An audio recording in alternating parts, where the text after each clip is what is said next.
जय हिंद दोस्तों, welcome to nation and narrative. पिछले कुछ दिनों से अंतर्राष्ट्रीय मीडिया में पाकिस्तान के बलूचिस्तान प्रांत को लेकर लगातार खबरें सामने आ रही हैं।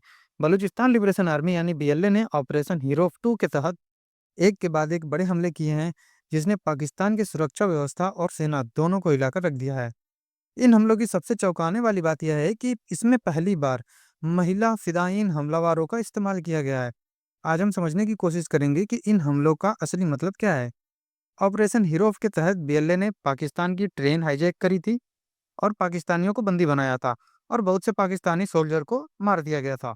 ऑपरेशन हीरो के बाद अब जाकर इस ऑपरेशन हीरो का फेज 2 स्टार्ट कर दिया गया है। बलूचिस्तान लिबरेशन आर्मी ने इस ऑपरेशन के तहत एक नई रणनीति अपनाई है।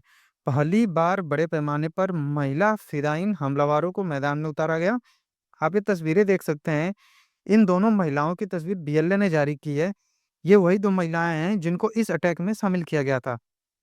आज से पहले कभी बीएलए ने महिलाओं को हमला करने के लिए ग्राउंड पर नहीं उतारा था और रिपोर्ट्स के मुताबिक ये महिलाएँ शिक्षित थीं, यानी पढ़ी-लिखी थीं। यह एक बेहद अहम संकेत है, क्योंकि इसका मतलब ये है कि बलूचिस्तान का विद्रोह अब केवल सीमित या अनपढ़ लोगों तक नहीं रहा। बीएलए का दावा है कि इन हमलों में लगभग 200 पाकिस्तानी सैनिकों को निशाना बनाया गया था और वहीं अंतर्राष्ट्रीय मीडिया इस आंकड़े को करीब 120 के आसपास बता रही है।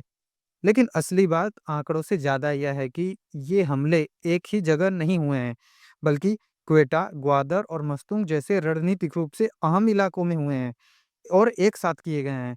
यह दिखाता है कि विद्रोही संगठन बीएलए अब ज़्यादा संगठित और प्लानिंग से ऑपरेशन चला रहे हैं। और ये बात आपको पता होगी, जब भी पाकिस्तान के भीतर इस तरह की हिंसक घटनाएं होती हैं, वहाँ की सरकार और सेना अक्सर इसका दोष भारत पर मढ़ देती है।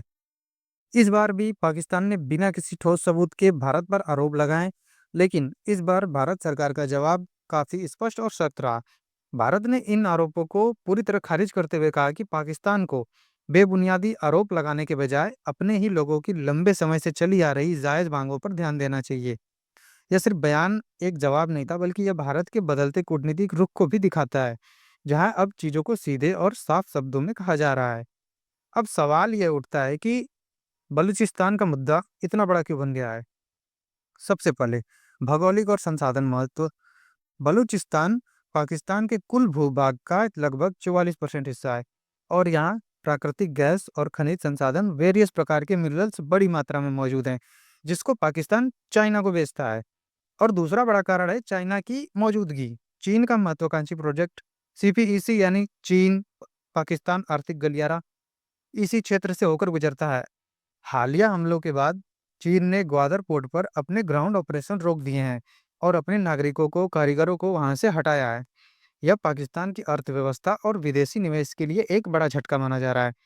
इसी वजह से कई विशेषज्ञ बलूचिस्तान की तुलना 1971 के पूर्वी पाकिस्तान से करने लगे हैं, जहां लंबे समय तक लोगों की आवाज दबाने का नतीजा देश के विभाजन के रूप में सामने आया था। निष्कर्ष के तौर पर बलूचिस्तान में बढ़ता विद्रोह केवल पाकिस्तान की आंतरिक सुरक्षा का मुद्दा नहीं है।